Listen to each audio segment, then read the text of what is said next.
Welcome to the Parsha Perspective. Each week, we will delve deep in a weekly Torah portion to find a practical and insightful way to enhance your daily life.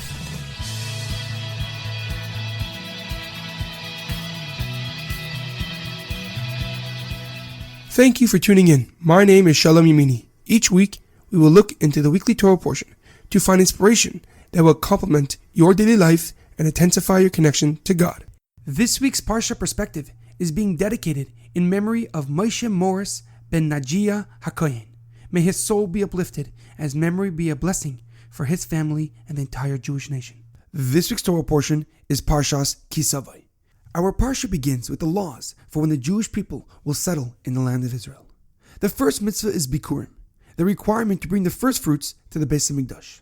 This only applies to the fruits and produce, which are amongst the 7 crops that Israel is known for: wheat, barley, dates, figs, grapes, pomegranates, and olives.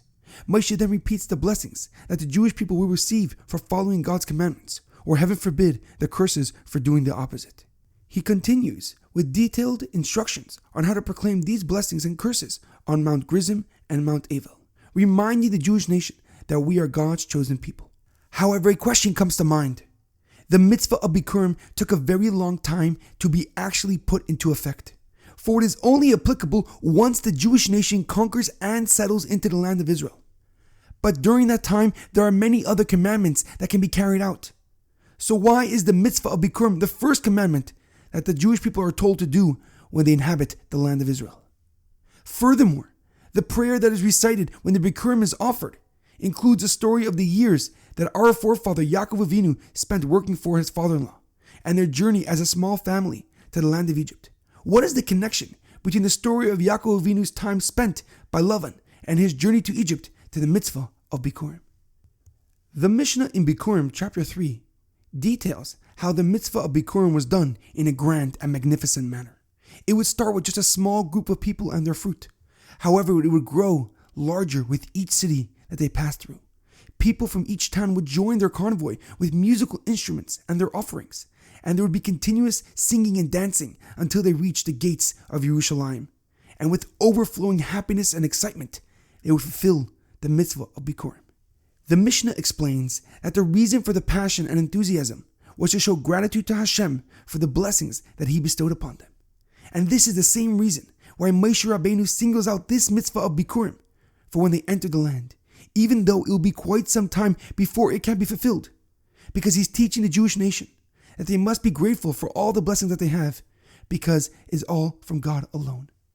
The reason why we mention the story of Yaakov Avinu and his journey to Egypt is to show us the power of gratitude and recognizing the source of our success. Yaakov Avinu came to Lavan as a poor person, but with the blessings of God, he left with a large family and a great deal of wealth. We also mention his journey to Egypt to remind us of Hashem's power, how he took a family of just 70 souls and turned them into a great and prosperous nation. It reminds us that he chose us to be his people, and for that, we are eternally grateful. One of the many ways that we can show hakaras hatov, gratitude to Hashem for all the blessings that he bestowed upon us, is by saying Moida Ani in the morning, or making a bracha, a blessing, before we eat or drink. By doing this, we show God that we recognize that all the good that we have in our life is solely from him, and we express our hope that he will continue to bless us with revealed good and rebuild the third Beis Hamikdash, where we can finally, once again, fulfill the mitzvah of Bikurim. In our daily life, we must understand that gratitude is one of the most underestimated methods we can use to enrich our lives. The feeling of appreciation and thankfulness for the good that we receive in our life will make us happier, more fulfilled, and satisfied with our life. And as a result, it will open up more channels for goodness to enter our lives. The best part about being grateful is that you do not have to wait for other people to do good to you. Instead, be the first one to act and express your appreciation toward your fellow, and you will see the drastic positive change that you will have on their lives and on the world as a whole. There's an amazing quote that I once heard. If you are thankful for what you have, you will end up having more. However, if you are concentrated on what you don't have, you will never have enough. Have a great weekend and good Shabbos.